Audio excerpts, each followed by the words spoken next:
Cette capsule fait partie d'une série sur comment se motiver à mieux raisonner. Plus d'infos dans la description.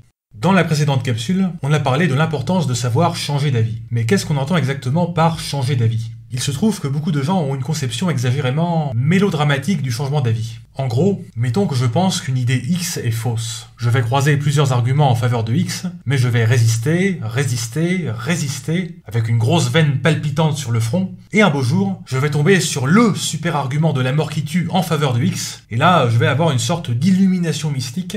Toute une partie de ma vision du monde va s'effondrer d'un coup, et je vais me dire « Mais oui, bon sang, X était en fait vrai !»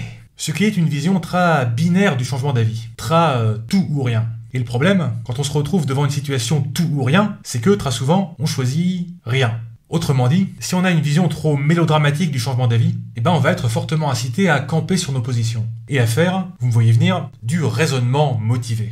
Alors, quel est l'antidote à cela ? D'après Julia Galef, voir lien dans la description, c'est tout simplement d'adopter une approche bayésienne du changement d'avis, et de penser en nuances de gris. Rien à voir avec le roman. En gros, quand on tombe sur un nouvel argument, on n'a pas à choisir entre « j'avais raison » et « j'avais tort ». On va juste modifier légèrement nos degrés de confiance en telle ou telle théorie, dans un sens ou dans l'autre. Pensez au curseur de crédence de Science for All, voir lien dans la description. Et en passant, on n'est pas non plus obligé de modifier notre vision du monde sur le champ. On peut simplement se dire « oui, en effet, c'est un argument intéressant, il faut que je processe ça. J'y repenserai ce soir sous la douche ». Cela permet d'éviter le faux dilemme entre changer brutalement d'avis ou rejeter l'argument avec du raisonnement motivé. Si ça vous intéresse, on a discuté de ça avec Lé par rapport au problème de « faut-il conformer ses actions à sa morale ?» Voir lien dans la description.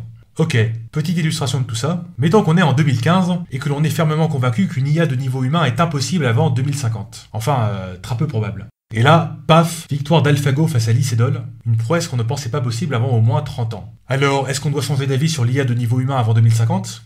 Ou bien faire du raisonnement motivé pour expliquer qu'AlphaGo n'est pas vraiment intelligent, et donc que ça compte pas ? On est obligé de faire ni l'un ni l'autre. Mais on devrait logiquement augmenter notre crédence en cette théorie. Au moins un petit peu. Bref, penser en nuances de gris, cela permet d'aborder les discussions et les réflexions de manière beaucoup plus zen. Vu qu'on n'a jamais vraiment besoin de passer par des changements d'avis mélodramatiques. Quatrième principe pour éviter le raisonnement motivé, se détendre et penser en nuances de gris.